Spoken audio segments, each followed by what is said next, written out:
예, 안녕하십니까. 오늘은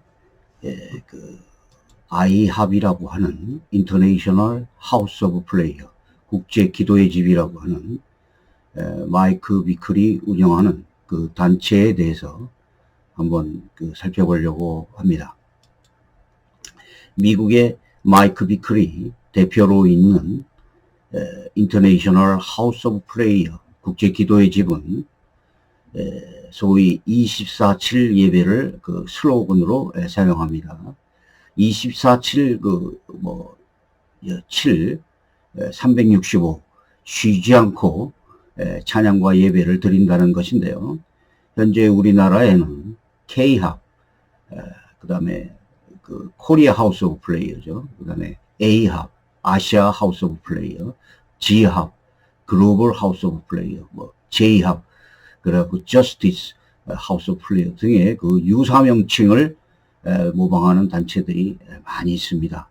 또한 이러한 단체 외에도 교회와 심지어 기도원들까지도 포함하여서 수많은 단체들이 24/7 예배를 표방하는 곳이 많습니다.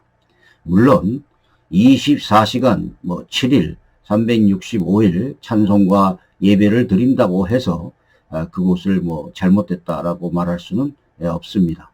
그러나 그 용어와 그 사상에 담겨져 있는 그 개념이 비성경적이고 그 명칭을 사용하는 그 단체들은 대부분이 신사도 운동과 관련이 있는 유사 단체라는 것이 문제가 된다고 볼 수 있을 것입니다. 우리 그 이단 연구가들은요, 신사도 운동의 원조를 그 윌리엄 브래넘이라고 하는 사람의 그 늦은비 운동이라고 거기서부터 봅니다. 윌리엄 브래넘의 그 늦은비 운동이 그 브래넘이 교통사고로 죽은 다음에 와해되었습니다. 그리고 나서 그 일원이었던 폴 케인이라고 하는 사람이 후에 마이크 비클과 밥 존스를 만나서 캔서스 시티 예언자 그룹, 그래서 KCF라는 것을 시작하게 됩니다. 그래서 주로 이제 그 예언 사역을, 선지자적인 사역, 예언적인 사역 이런 것들을 많이 해왔는데 7년 동안 그들과 그 함께 그 동역을 했던 어니 그로엔이라고 하는 사람이 그 폭로를 하게 됩니다.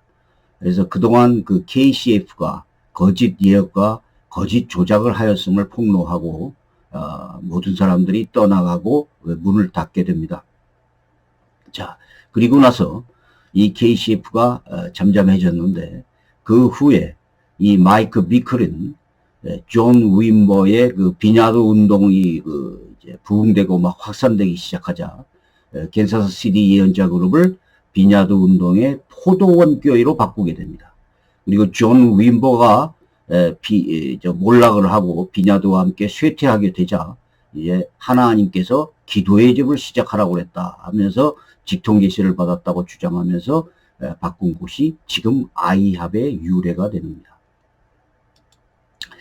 자, 그 당시에 그 어니 그루엔이라고 하는 사람이요, 그 KCP 그쪽에 사람들이 그 예언을 한 것이 전부 거짓 조작이었다, 엉터리였다라고 말한 그 몇 가지 사례가 있는데요. 그걸 제가 공개하면 1983년 마이크 비클, 밥 존스, 폴 케인 등이 캔서스 예언자 그룹을 시작하였는데 밥 존스와 폴 케인을 계시록의 두 증언이라고 주장합니다. 두 증인. 그리고 1990년도에 종교 지도자가 1000명이 죽을 것이다 그랬는데 그런 일은 전혀 일어나지 않았습니다. 또 캔서스 시티에서 6주 안에 젊은이가 6명이 죽게 된다라고 예언을 했는데 그 지역에서는 6주 안이 아니라 2년 동안 딱 3명의 젊은이가 죽었을 뿐이며 2명은 오토바이 사고로 함께 죽은 것 뿐입니다. 그리고 캔서스 주에서 앞으로 석 달 동안 가뭄이 될 것이다, 이렇게 예언을 했는데 석 달 동안 평균치를 내보니까 오히려 다른 해보다 비가 더 많이 왔다고 합니다. 그러니까 이런 많은 사례들이 이제 그 어니 앤 그루엔의 그 레포트에 담겨져 있습니다. 자, 그래, 지금 제가 보여드리는 사진은 바로, 아이합, 거기에 있는 그 사진입니다. 원싱 하우스라는 것도 있고요. 거기에 뭐 예언의 집도 있고, 선지자 뭐 이런 거 하는 것도 있고, 그래서, 이거를 지금 하고 있죠. 그래서 많은 또 한국의 목사들이 여기를 방문해서, 또 이것을 모방하고 있습니다. 24/7 예배를 시작한 마이크 비클의 그 아이합은요, 자신들은 신사도 운동이 아니다, 관련이 없다고 말합니다. 그런데 제가 지금 앞에서 설명한 대로 캔사스 시티 예언자 그룹은 윌리엄 브레넘의 늦은 비 운동으로부터 연결되며 또 그 기적과 표적을 보이는 현상주의, 거짓과 예언 이런 조작된 신비주의로부터 시작된 곳이며 비냐드 운동으로 다시 모였다가 각자의 단체를 만든 곳에 불과합니다. 밥 존스는 현재 그 큰 믿음 교회 이름을 바꿨죠. 사랑하는 교회의 변수 목사의 양 아버지라고 불립니다. 또 거짓 선지자로 불리는 사람에 지나지 않습니다. 이 캔사스 시티 예언자 그룹이 분열된 후에 이들은 모두 흩어졌다가 비냐드 운동에서 다시 모이게 됩니다. 결국은요, 이들은 모두 넓은 개념의 신사도 운동에 지나지 않습니다. 자, 이것을 제가 이걸 도표로 설명했습니다.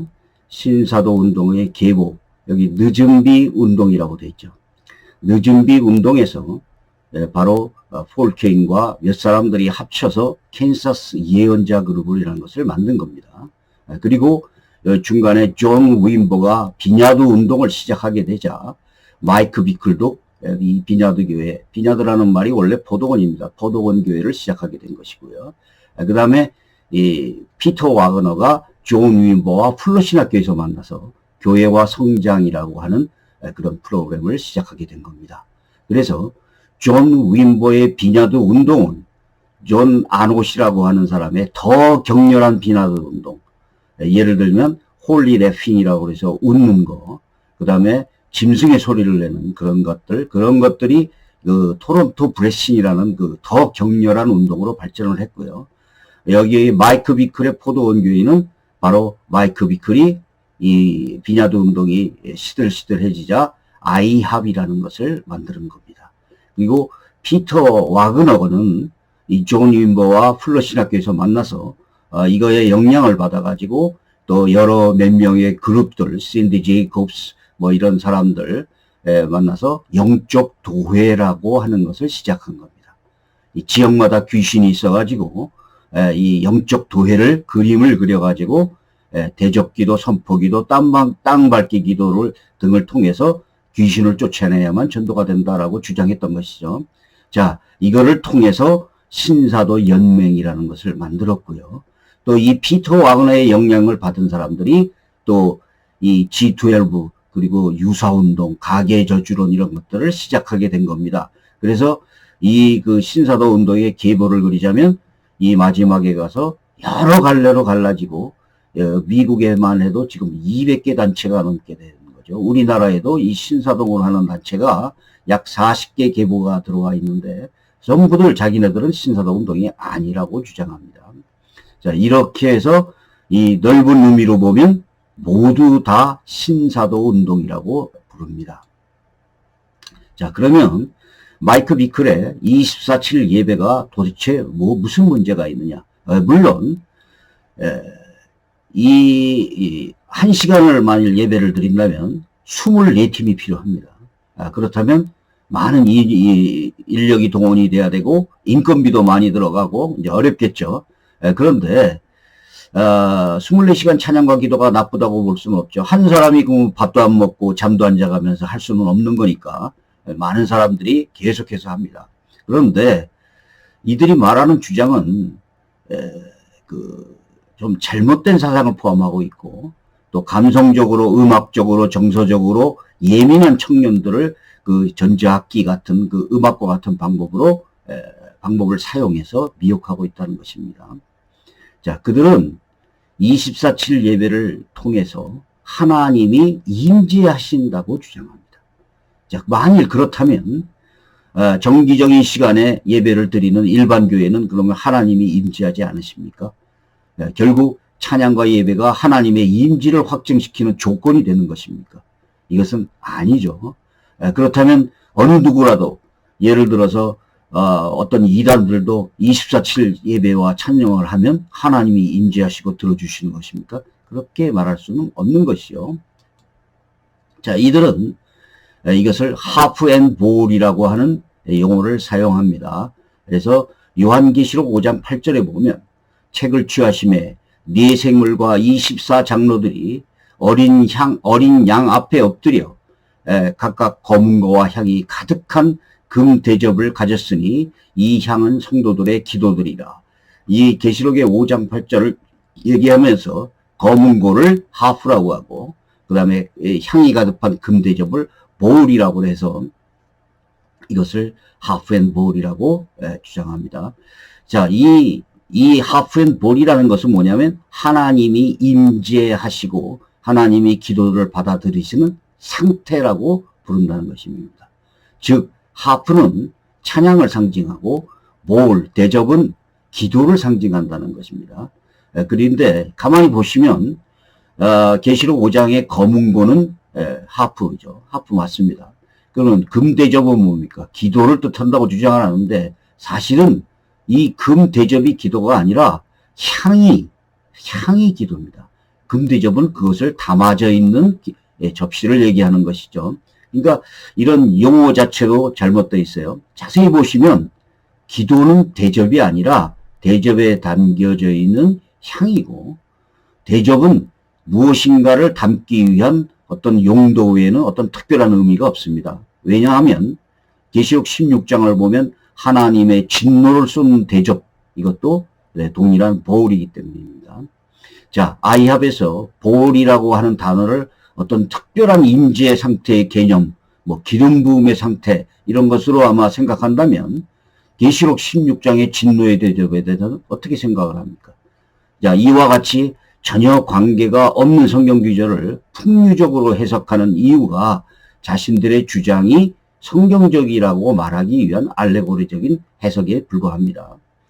본문은요, 요한계시록 본문은 하프와 볼이라는 단어가 어떤 중요한 의미를 갖는 게 아니라 어린 양이신 예수께서 찬양을 받기에 합당하신 분이라는 것과 함께 예수께서 성도들의 기도를 들어주신 유일한 중보자라는 것을 말하는 것뿐입니다.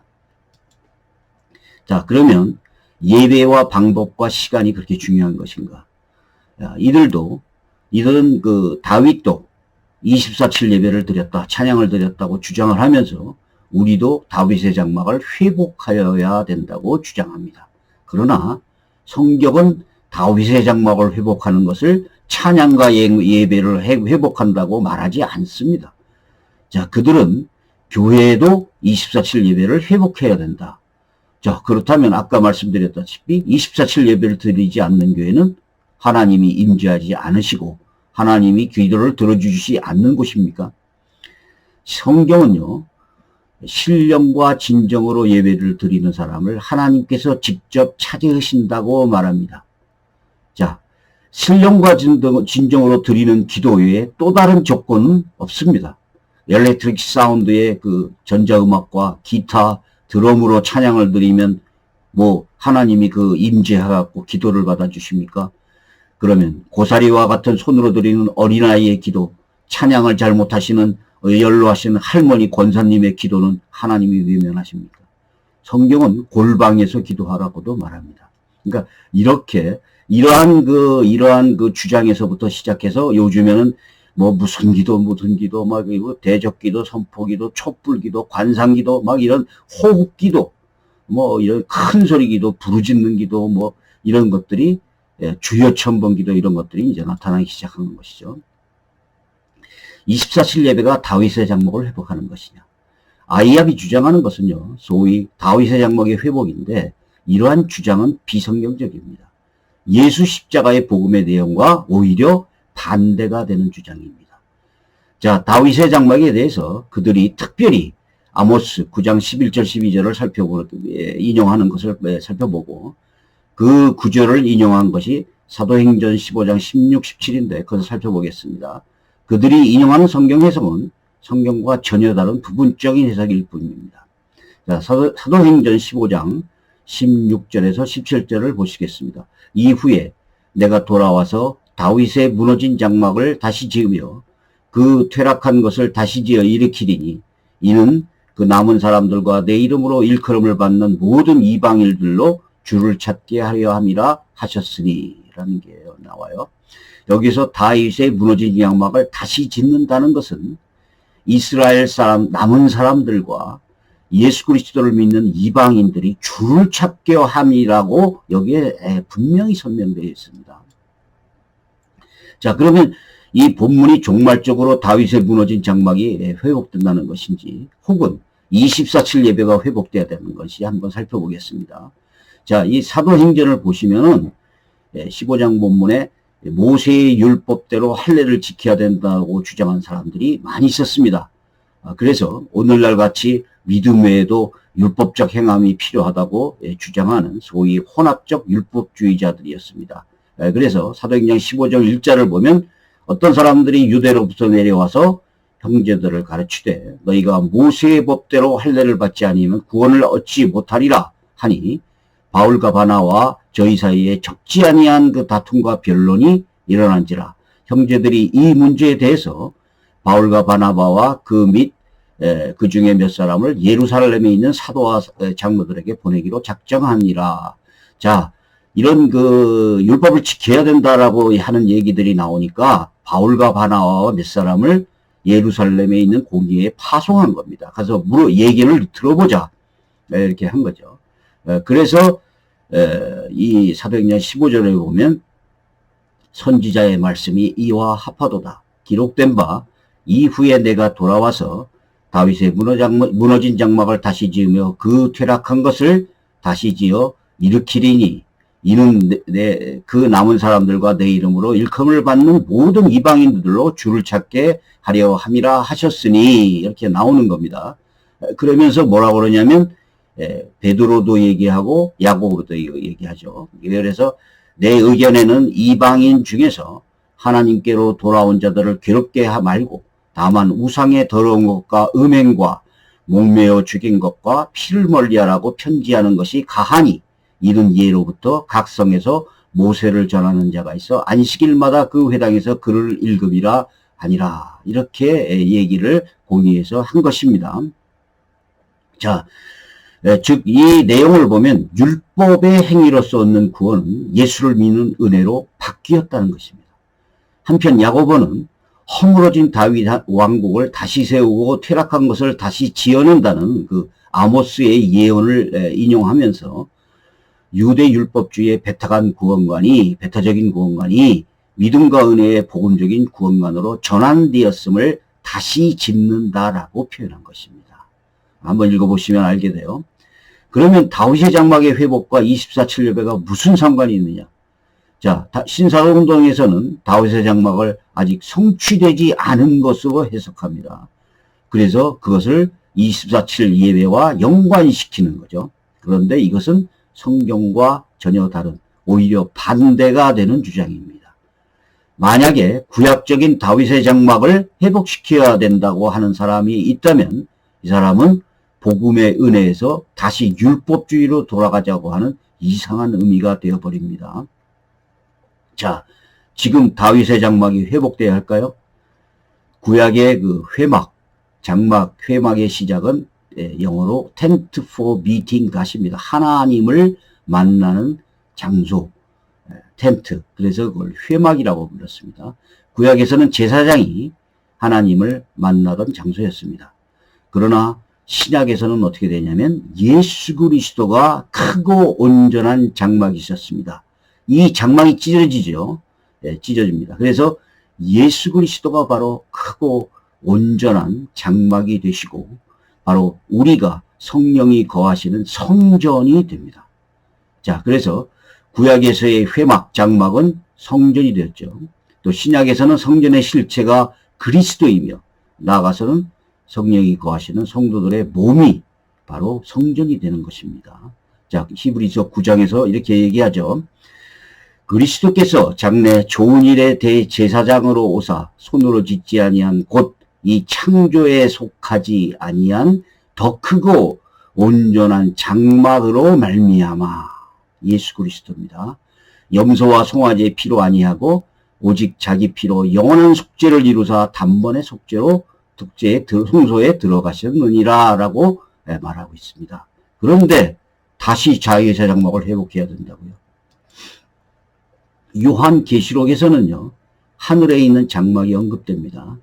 자, 하늘에 있는 장막은 더 이상 다윗의 장막이 아니라 하나님이 우리와 함께 거하시는 개념입니다. 자, 다윗의 장막은 더 크고 온전하신 예수라는 장막이 오신 후에 이미 무너졌죠. 그 장막은 예수님이 함께 세웠습니다. 자, 여기에 계시록 21장에 이렇게 나오죠.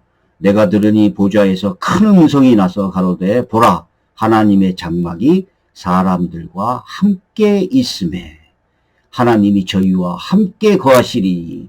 저희는 하나님의 백성이 되고 하나님은 친히 저희와 함께 있어서 모든 눈물을 그 눈에서 씻기심에 다시 사망이 없고 애통하는 것이나 곡하는 것이나 아픈 것이 다시 있지 아니리니 처음 것들이 다 지나갔습니다. 하나님 나라의 완성입니다. 자, 하나님이 우리들과 함께 있게 되는 것이에요. 자, 이것을 아이압에서 뭐라고 그럽니까? 다윗의 장막을 회복해야 된다. 자, 그 율법주의로 돌아가야 된다. 이게 지금 성경적입니까? 자, 이 사람들은요, 구약에서의 그 예배는 장막 성전과 같은 장소적인 예배였죠. 제사장에 의해서 드리는 대리적인 예배였습니다. 그러나 신약에서의 예배는 신령과 진정으로 예배를 드리는 사람이 하나님이 직접 오시는 그러한 개념입니다. 그래서 예배라는 것은 헬라어로 프로스퀴네오라고 하죠. 이 개념은 최상의 가치를 돌리다. 우리가 하나님께 예배를 드린다는 것은 장소와 시간적인 개념, 방법의 개념이 아닙니다. 우리의 삶 전체를 통해서 최상의 가치를 하나님께 돌리는 것이 바로 본질의 예배입니다. 자, 요한복음 4장을 보면요, 그 사마리아 수가라는 곳에서 우물가에서 예수님이 사마리아 여인과 다음과 같은 대화를 기록합니다. 우리 조상들은 이 산에서 예배하였는데 당신의 말은 예배할 곳이 예루살렘에 있다 하더이다. 여자 이 사마리아 여인이 이렇게 얘기합니다. 왜 그러냐면 사마리아 이 사람들은 예배 장소가 그리심산에서 드려야 하는 것으로 알았습니다. 예루살렘 사람들은 예루살렘 성전에서만 예배를 드려야 하는 것으로 알았죠. 그래서 이 여인이 예수님에게 예배의 장소가 누가 오느냐 이런 얘기를 꺼낸 것입니다. 그럴 때 예수님이 요한복음 4장에서 아버지께 참으로 예배하는 자들은 신령과 진정으로 예배할 때가 오나니 곧 이때라. 아버지께서는 이렇게 자기에게 예배하는 자들을 찾으시니라. 하나님은 영이시니 예배하는 자가 신령과 진정으로 예배할지니라. 이렇게 말씀하신 것입니다. 자, 신령과 진정, 성령 안에서, 진리 안에서, in spirit, in truth, 이 예배하라는 그러한 뜻입니다. 이러한 예배를 드릴 때 하나님께서 우리 예배하는 자를 찾아오신다는 거예요. 자, 과연 아이압과 신사도운동 단체들이 엘렉트릭 전자악기로 음악을 24시간 연주하면 다윗의 직목이 회복됩니까? 24칠 예배를 드려야만 하나님이 임재하시고 그 기도를 받으십니까? 그러한 집회에서 기름 부음이 이루어집니까? 임재하십니까? 자, 이런 주장들은 전부 성경과 잘못된 기도입니다. 자, 또 다윗이 24칠 예배를 드렸다고 주장하는데 성경에는 다윗이 24칠 예배를 드렸다는 말이 한 개도 나오지 않습니다. 자, 다윗도 장막에서 24칠 예배를 드렸다. 레위 지파 성가대는 다른 일을 하지 않고 24시간 찬송을 했다. 자, 이러면서 역대상 9장 됩니다. 찬송하는 자가 있으니 곧 레위 족장이라. 저희가 골방에 거하여 주야로 자기 직분에 골몰아 했으므로 다른 일은 하지 아니하였더라. 자, 이것은 다른 일은 하지 않았다는 말이지 전담을 하기 위해서 말이죠. 24시간 계속 찬송했다는 말은 아닙니다. 그렇죠? 자, 이 공동번역이나 현대인의 성경 보면 이렇게 나와요. 그리고 성가대원들도 있었다. 이들은 모두 레위 집안의 족장들로서 예루살렘의 성전 군에 살면서 밤낮 자기들의 직분에만 몰두하고 다른 일은 하지 않았다. 그러니까 이 사람들은 찬송만 했다는 거예요. 근데 24시간 했다는 것이 아닙니다. 자, 역대상 16장에 보면 이게 나와요. 여기 중간에 보시면 비파와 수금을 타고 아삽은 재금을 힘입게 치고 제사장 분야와 야하시엘은 항상 하나님의 언약궤 앞에서 나팔을 부니라. 이것이 이 항상이 24시간 나팔을 불었다는 얘기입니까? 이것은 아닙니다. 자, 이 공동번역을 보면요. 정해진 때마다 라고 돼 있고 현대인의 성경은 정규적으로 라고 돼 있습니다. 그러니까 이 사람들은 이 일을 전담하면서 정기적으로 정해진 시간에 음악을 했다는 것이지 24시간 했다는 것이 아닙니다. 없어요. 이런 성경은 나오질 않습니다. 자, 그래서 어떤 성경을 봐도 나오지 않는데 또 이 사람들은 뭐냐면 24반차라는 그 성경 규절을 대면서 24반열, 24반철 이거 봐라. 하루 24시간을 정해서 계속 한 것이다 라고 하는데 정말로 무식한 소리입니다. 24반차라는 하루를 24개로 나누어서 계속 찬양을 했다는 것이 아니고 이 제사장을 1년 동안에 24 순서로 나누어 가지고 교대로 근무를 했다는 소리입니다. 이 24반차는 하루가 아니고 1년을 나눈 거예요. 그래서 이 제사장들이 계속 할 수가 없기 때문에 1년을 나눠서 일주일씩 교대로 했습니다. 그래서 1년에 2번씩 이렇게 하게 된 거예요. 자, 여기 호크마 주석을 보세요. 제가 찬양했죠? 찾아놨습니다. 자, 이와 같은 반차로 수종을 들었더라. 24반열로 조직된 제사장들은 각기 순번을 쫓아 한 주일씩 돌아가며 봉사하였다.